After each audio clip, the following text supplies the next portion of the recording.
Hello and welcome back to Simply Devine Creations. If you're new here, my name is Ebony and I post weekly videos on bullet journaling, DIY and pretty much anything creative in between.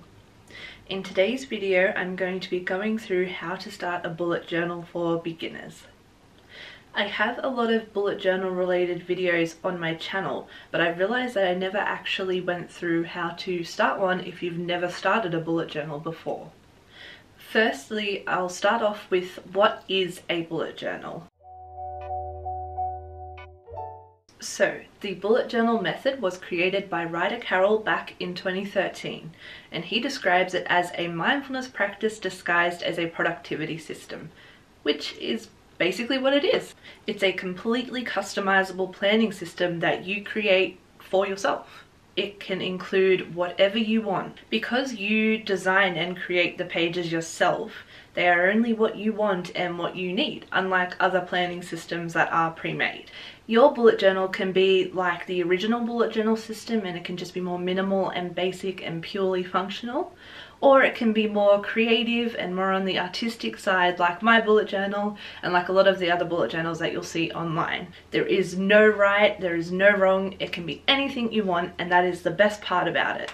Obviously though, the flip side to this is that because you are creating these spreads yourself, it does take a bit longer than a pre-made planner to set up. So it is best to keep that in mind when you are deciding whether you want to do a bullet journal or go for the usual planners or diaries. So now you're probably wondering, what do you need to start a bullet journal? Basically all you need is a notebook and a pen. There is obviously a lot of other things you can get to use in your bullet journal, but the basics of it are you really just need a notebook and a pen to start writing and you're good to go. Now when it comes to notebooks, there are different options. You can have a blank notebook, a lined notebook, a dotted notebook, or a grid page notebook. I use a dotted notebook. Most bullet journalers tend to go towards the dotted pages, but it's entirely up to you. You can use whatever you prefer. And as for the pen, same thing. It's whatever you prefer to write with, whatever feels the most comfortable for you. I use a normal ballpoint pen that I got from Kiki a few years ago, I believe. I just thought it was pretty, but when I'm actually setting up my spreads, I use fine liners, and that's what a lot of other bullet journalers tend to use as well, I believe. For the extras that you could use in your bullet journal, you could have a pencil, an eraser, a ruler. They're also kind of basic tools as well that you've probably already got lying around your house. They're just really good for pre-sketching your spreads. I always sketch them out first before I go in with ink, just to make sure they look like what I wanted them to look like and that they're actually going to be functional as well, because sometimes an idea looks good in my head and when I put it on the paper I realize I'm actually not going to be able to use it even though it looks good. So it's good to be able to sketch it first and make sure it's going to do what I need it to do. And then other more decorative items would be your colored markers. So really popular ones are the Tombow dual tip brush pens, which I tend to use a lot, but they're quite expensive. So you could just use any brush pens really, it doesn't matter when you're starting out, just to get used to them and to see if you even like using colour in your bullet journal, because you might not. I wouldn't recommend going and investing in all the expensive pens to begin with before you even know if it's something you want to use. Crayola super tip markers are also a really good option to start off with because you can get them in really big packs with lots of colours, but they're pretty inexpensive and you can still do hand lettering with them as well, even though they're not a brush tip. I use those a lot as well. The fine liners that I use are the Sakura Pigma Microns. I believe I'm saying that right, hopefully. I bought the pack of all of the different sizes, so I just use those sizes interchangeably depending on what I am doing.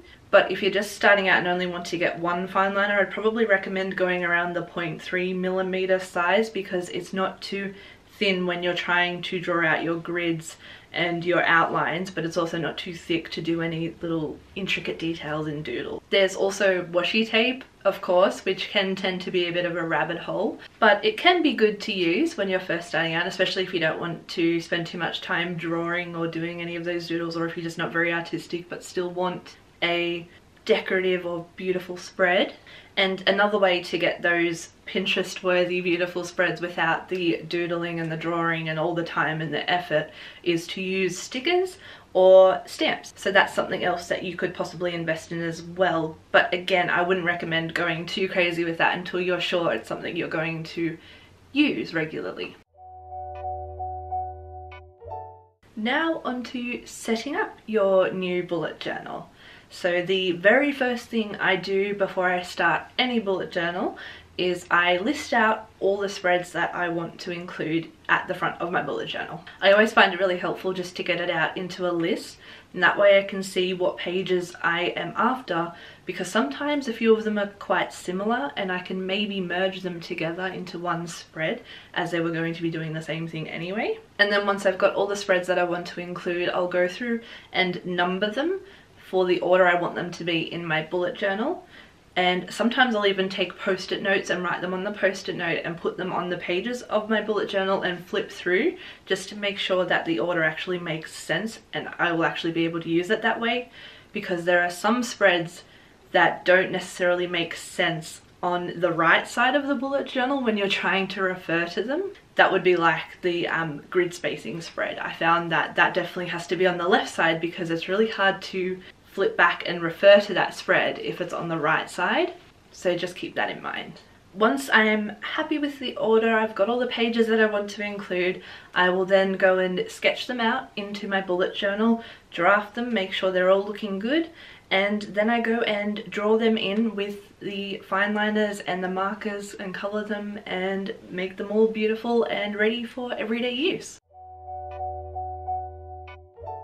If you're looking for some ideas on some spreads to include in your bullet journal, I highly recommend going to social media and checking out Instagram, or Pinterest is a really great spot to look. But some spreads that you could include in your journal are a key, an index, a future log, a year at a glance, a goals spread.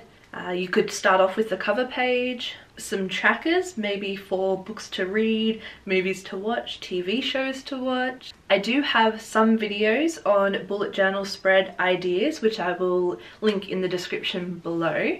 And I am also going to be setting up my new bullet journal for the rest of 2020, so keep an eye out for that coming soon.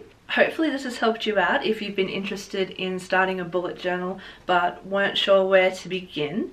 If I've missed anything or you have any questions, leave them in the comments below and I'll be happy to help you out. As usual, if you enjoyed this video, don't forget to give it a thumbs up and subscribe to my channel to see more content like this. Thank you!